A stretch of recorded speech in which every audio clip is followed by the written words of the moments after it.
Hello everyone, welcome to Come Sit at My Table. We are so happy to have you here with us today, especially for this important weekend coming up. Now if you'll notice my shirt, it says Kentucky Derby. And this weekend is the 150th running of the Kentucky Derby at Churchill Downs in Louisville. It's this little race you've probably heard of at some point. Now, the dish we're making today really does not have anything to do with the Kentucky Derby other than it's a very traditional Kentucky dish that was also born in Louisville, Kentucky. Back in the 1920s, there was a chef named Fred Schmidt. He worked at this hotel, rather fancy hotel, called the Brown Hotel.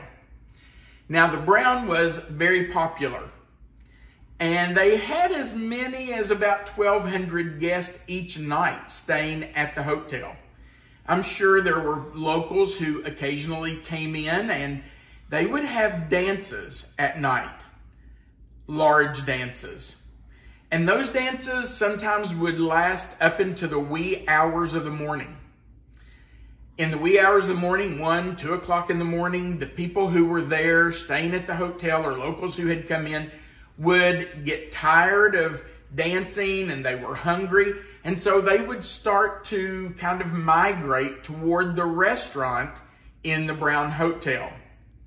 Now, the traditional meal that Fred Schmidt, the chef, would serve was ham and eggs. But it wasn't long until people started saying, we're kind of tired of having ham and eggs every time we come here. Is there something else you could fix? And so the chef decided he would come up with his own dish and have something a little fancier for the guests to eat during the night when they were there for the dances. And so the Kentucky Hot Brown was born. Now, of course, he named it the Hot Brown because he was the head chef at the Brown Hotel. And this dish is very popular all over Kentucky. It has been featured on numerous television shows, in magazines, online. It is a very well-known dish for our part of the country. So, today we are going to make a Kentucky Hot Brown. And we're doing it because the Derby's coming up and it's kind of traditional for us to have hot browns around Derby weekend. So let's talk about what we're going to use to make our Kentucky Hot Brown. We're going to start with 4 tablespoons, that's half a stick, of butter and 4 tablespoons of all-purpose flour. Notice that we have equal parts, 4 tablespoons butter, 4 tablespoons flour. That's going to be cooked together to make a roux. And then we're going to add 1 cup of heavy cream and 1 cup of whole milk. That will be cooked together until it becomes thick. Now you might say, well, that kind of seems like a gravy. It sure does, doesn't it? But to that mixture, we are going to add 1/2 cup of Pecorino Romano cheese.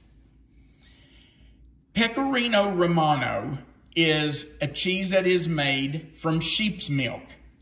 If you see Romano cheese at your store, that's made from cow's milk. If it says Pecorino Romano, you'll know that it is sheep's milk, and this is the traditional cheese to use in a hot brown. If you can't find Pecorino Romano and all you can find is just Romano cheese, that's not going to ruin the dish. You can certainly do that. But Pecorino Romano is the traditional cheese. We're also going to use a pinch of nutmeg and just a big pinch of salt and pepper. That's going to make up our Mornay sauce. Now, don't be intimidated when you hear the term Mornay sauce. That's what it is. It's just butter, flour, milk, heavy cream in this case, cheese, salt, pepper, and a little dash of nutmeg. That's it. a lot of people will hear something like Mornay sauce and they're like, oh, I'm out. I can't do that. I promise you, you can. If I can do it, you can do it. So don't give up on this. You're going to love it. Now, after we make our sauce, we're going to need some toast to put the ingredients on. And traditionally, hot browns are made with Texas toast. So we have Texas toast here that we're going to take the crust off of, and we're going to cut that off in just a minute, and then we're going to toast it. If you don't have Texas toast, if you can't find Texas toast, just use regular bread. It's not going to hurt anything. I'm just using Texas toast because that's traditional. Then, to top our toast, you're going to need some sliced turkey. I just got this at the deli at our local Mennonite market. So the traditional hot brown has about 7 ounces, almost half a pound. And it's a lot of turkey on there. So we're not going to use quite so much. I think I've got between 4 and 5 ounces of turkey there. And that will be plenty for Melissa and me to share a hot brown tonight. Then you're going to need 2 slices of fried bacon.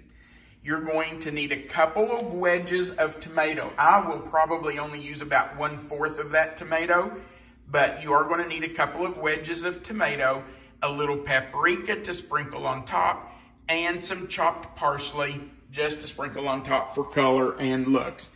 It's not going to add a lot of flavor. Okay, let's start by making our toast. I'm going to get this bread out of the way. And the first thing we have to do, I'm going to move these back here. We have to take the crust off of this bread. A traditional hot brown does not have the crust on the bread, so we're taking it off. Now, if you want to make this and you don't want to take the crust off, then that's fine. That's totally up to you. But traditionally, it has no crust. So we're going to put this in the toaster and get it started toasting. Now, you do need 2 pieces of toast per person.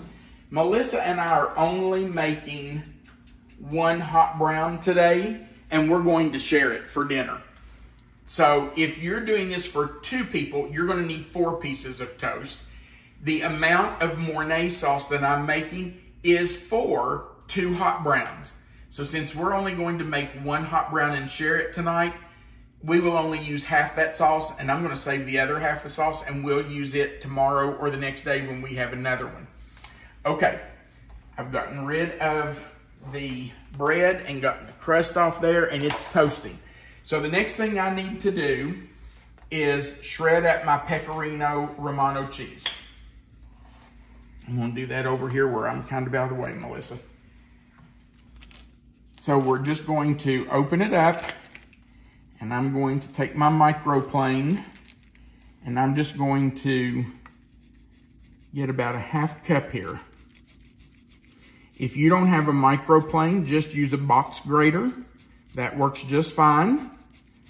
And whatever you have that you can shred your cheese up with works.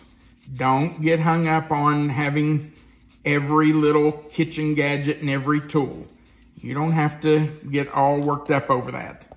Let's see if that's enough. I think we need just a hair more. And this is just going to be melted right into our sauce that we're going to put over the turkey. Okay, I think that should be about enough. Now, we're not finished with this because we're going to put a little more on top of it before we put it under the broiler. Okay, now we need to keep an eye on our toast, and it is working, and we need to start our sauce. So, Melissa, I don't know which side you want to be on. I'll go over here. Okay.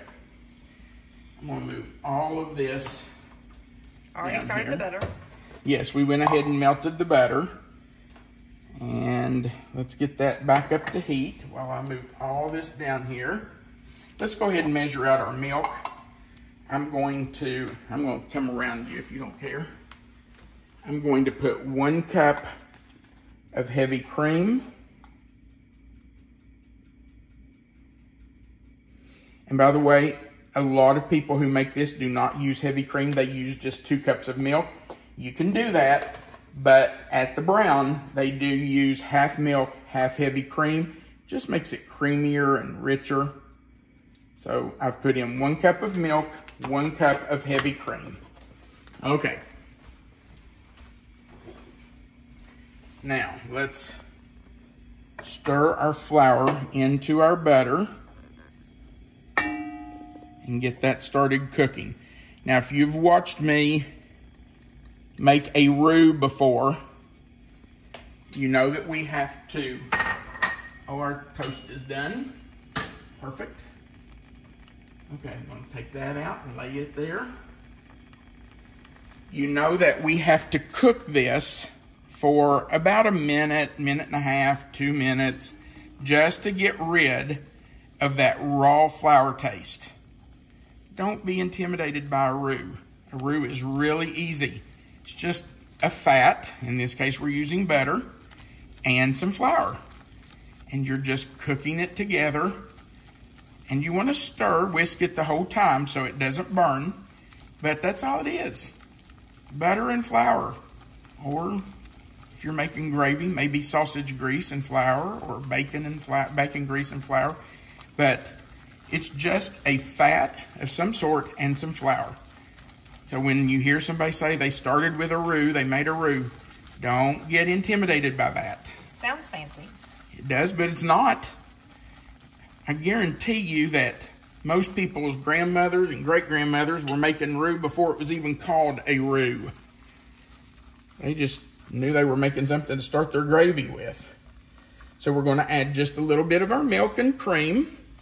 Whisk that in. Now the reason we don't put it all in there is that we want to make sure we don't have any lumps. And we want to kind of smooth that roux out. We want to get those lumps out of there. If we poured it all in at once, it might kind of lump up on us. So see how we're just putting a little in, keeping it thinned out some, getting those lumps out. Add a little more when it starts to get thick. When you see it thickening up, add a little more. Now, this is easy, isn't it? Don't you agree with me? It's really not hard. You're just mixing together butter, flour, and some milk. And you're stirring it in a little bit at a time over medium heat. I've got my stove on medium. Okay, there goes the rest of the milk and heavy cream. And we're just going to let that cook. I'm switching hands because my arm's getting tired. We're just going to let that cook until it kind of thickens. And we're going to stir in our half cup of Pecorino Romano, some salt, pepper, and a little dash of nutmeg. And we have a Mornay sauce. Another very fancy one. Ooh, fancy, fancy. You know what that is? That is nothing but a gravy with some cheese and nutmeg in it. Sounds fancier to say Mornay. It sure does, doesn't it? And that's why people get so intimidated by it. I beg you not to be intimidated by making this. Oh, I can see it thickening. Can you tell how much thicker it's getting? Look at that. See how when I pull that through, it leaves a little trail? Look at that. See there? Okay. So, I'll let that thicken just another few seconds. We're going to take it off the heat. We're going to turn the heat off before we put in our cheese. Okay, can you see, Melissa, see how much thicker that is? See how that's thickened up? Yes, looks good. Okay, so I'm going to turn our heat off. It's off now. I'm going to put our cheese in. Just a dash of nutmeg. I'm going to put it in my hand and do a pinch because we don't want too much. Just a pinch. Okay? And then some salt and pepper. We want a bigger pinch of salt. because you need, even though that cheese had some salt in it, you need salt in there to flavor it. And a little pinch of pepper, not as much as we did salt, but just a little bit of pepper. Okay, you know what? I wish I had used white pepper. I just now thought of that. Now, I want you to look how that cheese melts in there. It is already gone. It has melted right into that sauce. And isn't that pretty? Look what a delicious looking sauce that is. Look at that. Ooh, baby. All right. Now, when you get to this point, you can text somebody and say, I just made Mornay sauce. They'll be really impressed. But you and I will know the truth. It's not that hard. Okay. Now, we're going to take our, I'm going to pull my, I shouldn't have moved that because I forgot I have to use it. We're going to take our cutting board and one piece of our toast, we are going to cut from corner to corner into 2 triangles. The other piece we're leaving whole. We're going to take an oven-safe dish, something that's got sides on it, because you are going to put that sauce in there. You don't want it to run off. We're going to put one piece of our toast in the middle, and we're going to top it with our turkey. And you're just going to pile it up as much as you want. Like I told you earlier, the Brown Hotel uses 7 ounces. That's just way too much for Melissa and me. We just don't need that much on a hot brown. So that's probably about 4 ounces. And that's plenty, don't you agree? I agree. Are you okay with that? Yes, absolutely. Okay. Then we are going to top our, is that too hot for me to move? I'm going to try it. We're going to top our turkey with the Mornay sauce. And this Mornay sauce is supposed to be enough for 2 hot browns. It's a lot of Mornay sauce. It's a lot of sauce, but it says to put half of it. I did get on the Brown Hotel website because I'm going to tell you there are a ton of different ways that people make this. They just do all kinds of stuff with it. And I thought if I'm going to do this on camera, I want to do it the way the Brown Hotel does it. So I did get on and get their official recipe. Okay, that's probably close to half.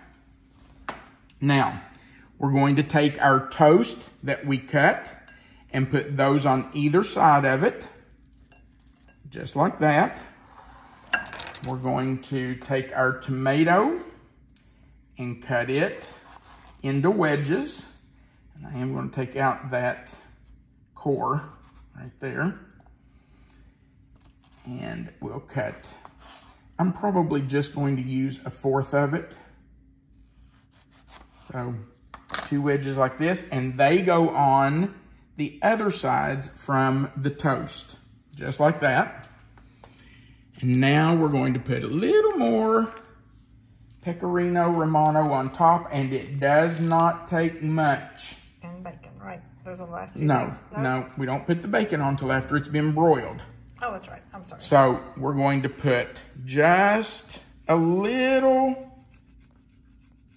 cheese right on top of it, just like that. You don't have to overdo it. You just want to touch.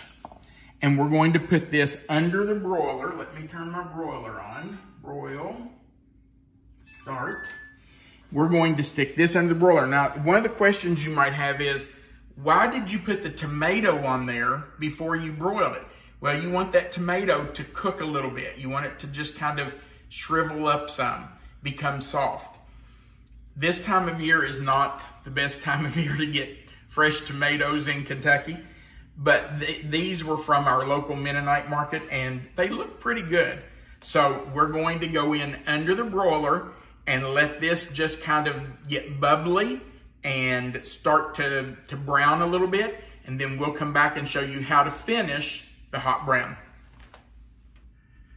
Our hot brown just came out from under the broiler in the oven.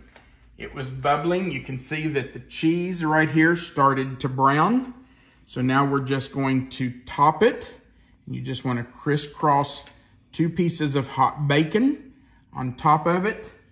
Sprinkle it with just a little paprika, and it does not take much. You just want a little bit of color. There it comes. Just a little color on your Mornay sauce. And then sprinkle with just a bit of parsley. And now you're ready to eat.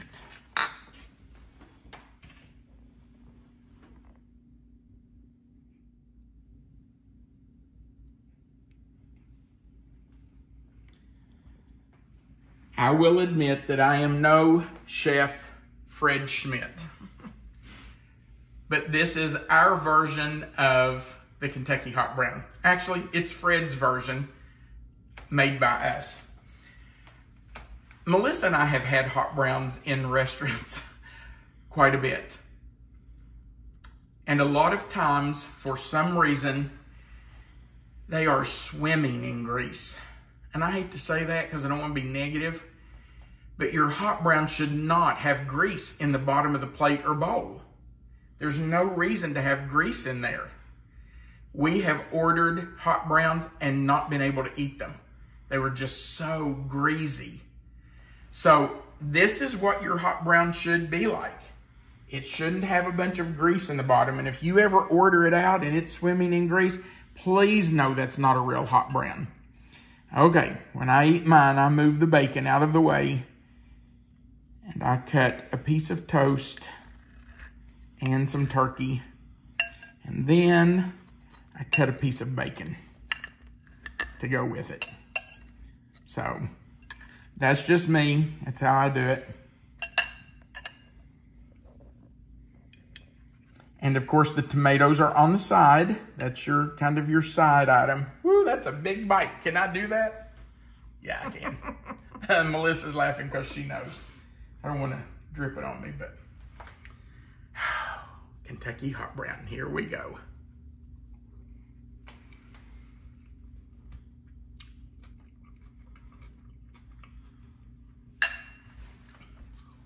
Oh my. That is so, so good.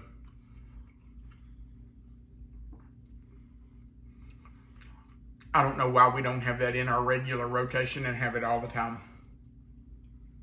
That Mornay sauce is so good. The bacon and turkey together. What's not to love? And then, here's what I like to do. I might as well show you this. I take the toast points that are on the side, and I just, you know, I'm a country boy. This is like gravy. I just sop up my gravy with my toast.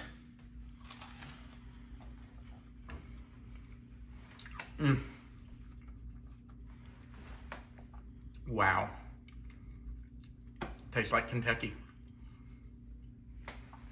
Please don't be intimidated by this dish. I really hope you'll give it a try. It looks so impressive, but it's so easy. You don't have to tell anyone how easy it is. Let them think you worked all day on it. Thank you for watching our video. Please click that like button. And if you haven't before, click subscribe, the notification bell, and the word all. We would appreciate you doing that. Remember that right under this video where you see Kentucky Hot Brown, the title of the recipe, if you'll click in that box will expand. Melissa always puts a written recipe right there for you, and our contact information is under that written recipe. And of course, there is a place at the bottom for you to leave a comment if you'd like to do that. If you have ever had a hot brown in a restaurant that you thought was extraordinary, or maybe one you didn't think was so extraordinary and you want to tell us about it, we'd love to hear about your experience with hot browns. If you've never had one, give it a try. You can do this. And then comment and let us know how it turned out. I know it's going to be fabulous for you. Thank you for watching our video. We really do appreciate it. We'd appreciate it if you click that share button and share it with your friends and family too. That would help us grow our channel. We want you to remember that you are always welcome to come sit at my Kentucky table. Happy Derby weekend. Have a great day.